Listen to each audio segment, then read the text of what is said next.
এখন যে কাজটি করেছে এটাকে বলা হয় গ্রন্থি বন্ধন। গ্রন্থি বন্ধন করে যে মন্ত্রটি পাঠ করেছে এটা হচ্ছে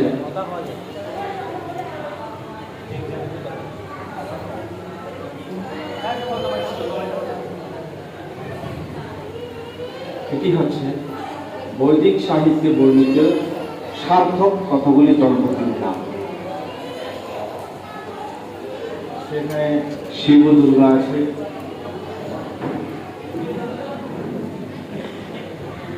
অহল্যা রয়েছে, কৌতুক রয়েছে, মন্দোদরী, রাবণ, রাধা কৃষ্ণ, নন্দ, যশোদা, এই সমস্ত সার্থক দম্পতিদের নাম বলা হয়েছে। সেখানে বেছে বেছে বেছে বেছে কিছু দম্পতির নাম সিলেক্ট করেছেন ঋষি। প্রত্যেকটি দম্পতির আলাদা আলাদা মাহাত্ম্য রয়েছে। আমি ছোট করে দুইজন দম্পতির নামের মাহাত্ম্য আলোচনা করেছি।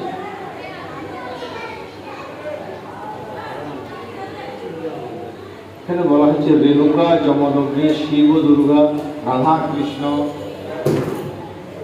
সীতারাম, রেবতী, বলরাম, তারা যেভাবে সংসার বন্ধনে আবদ্ধ হয়েছে, হে পত্নীর বা হে পত্নী, আমি আর তুমি যেন তাদের মতো করে সংসার জীবনে আবদ্ধ হতে পারি। রেণুকা যমদগ্নি, রেণুকা হচ্ছেন পরশুরামের মা, আর ঋষি যমদগ্নি হচ্ছেন পরশুরামের পিতা। দেবী রেণুকার ছোটবেলা থেকেই একটা শক্তি ছিল। তার শক্তিটা ছিল এইরূপ, দেবী রেণুকা যখন পুকুরে বা নদীতে নেমে আঁচল দিয়ে জল তুলতেন, তার জলগুলো আঁচল দিয়ে মাটিতে পড়ে, পুকুরে পড়তো না বা নদীতে পড়তো না, এটা থেকে যেত, যেটা আমি এবং আপনার দ্বারা সম্ভব না, ওটা রেণুকার দ্বারা সম্ভব ছিল। একদিন দেবী রেণুকা যখন জল আনতে নদীতে যান, তখন ঋষি যমদগ্নি সন্ধ্যা করবেন, তার আচমনের জল প্রয়োজন।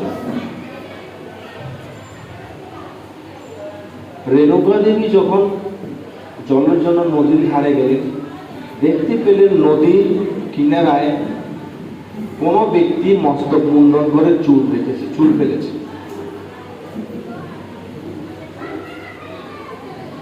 আর ওই চুলগুলো ছিল কোঁকড়ানো কোঁকড়ানো, দেখতে খুব সুন্দর। দেবী রেণুকা ওই চুলের দিকে তাকিয়ে চিন্তা করছেন, এই চুলগুলো এত সুন্দর, না জানি যে পুরুষের চুল, ওই পুরুষটা কত সুন্দর। উনি তো মুখে বলেননি, শুধু মনে মনে চিন্তা করেছেন। তারপর দেবী রেণুকা যখন আঁচল দিয়ে জল তুলছেন, সেই জল আর আঁচলের মধ্যে থাকে, পড়ে যাচ্ছে। একবার, দুইবার, বারবার এইভাবে যখন চেষ্টা করছে, জল পড়ে যাচ্ছে।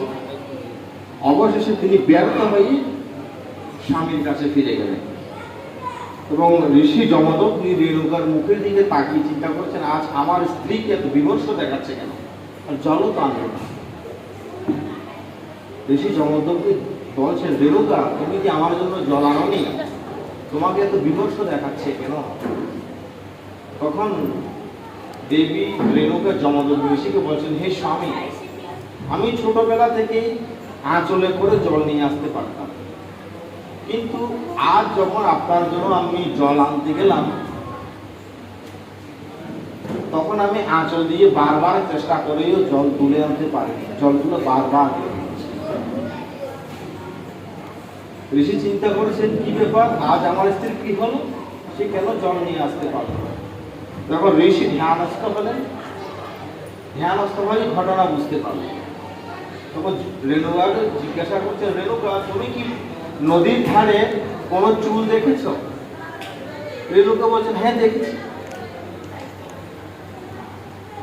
ওই চুলগুলো দেখে তুমি কি চিন্তা করেছো? রেণুকা বলছে, আমি চিন্তা করেছি, না জানি কোন পুরুষের চুল এগুলো, এই পুরুষের চুলগুলো এত সুন্দর, ও পুরুষটা না জানি আরো কত বেশি সুন্দর হয়। আমি এটা শুধু মনে মনে চিন্তা করেছি। ঋষি চমৎকারী বলছেন, রেণুকা, তুমি একজন বিবাহিতা রমণী এবং তোমার স্বামী এখনো বর্তমান, আমি জীবিত আছি। এমত অবস্থায় তুমি কোন পুরুষের চুলের প্রতি আকৃষ্ট হয়েছ। স্বামী বর্তমান থাকা থেকে তুমি অন্য পুরুষের চুলের প্রতিও আকৃষ্ট হয়েছ। এর ফলে তোমার সতীত্ব আগের মতো আর নেই, যার কারণে তুমি আর আঁচলে থেকে জল তুলতে পারছো। ঘটনাটা বলার অর্থ এই যে নারীদের সতীত্ব হচ্ছে এক মহান গুণ। পৃথিবীর কোনো ধন সম্পদ, জাগতিক কোনো ধন সম্পদ দ্বারা এই জিনিসটা কেনা যায় না। জন্ম থেকেই ভগবান প্রদান করেন, আর স্ত্রীদের কর্তব্য হচ্ছে আমৃত্যু সেই সম্পদকে রক্ষা করা। এই সম্পদ চুরি হয়ে যাওয়ার ভয় থাকে, এই সম্পদ ক্ষয় হওয়ার ভয় থাকে। কিভাবে? এইভাবে স্বামী থাকার ফলেই যদি স্ত্রী অন্য কোনো পুরুষের প্রতি আকৃষ্ট হয়, তাহলে কিন্তু তার সতীত্ব খুব দ্রুত ক্ষয় হয়ে যায়। এই হচ্ছে এক বিষয়। শ্রী দুর্গা শিবয়োগা মন্ত্রে এরূপ বলা হচ্ছে, দুর্গা এবং শিবের দাম্পত্য জীবন যেভাবে গিয়েছে, আমাদের জীবনও যেন সেইভাবে যায়। মন্ত্রে এইরূপ প্রার্থনা হয়েছে। শিব দুর্গার দাম্পত্য জীবন কিরকম? যখন দেবীর পিতা মহারাজ দক্ষ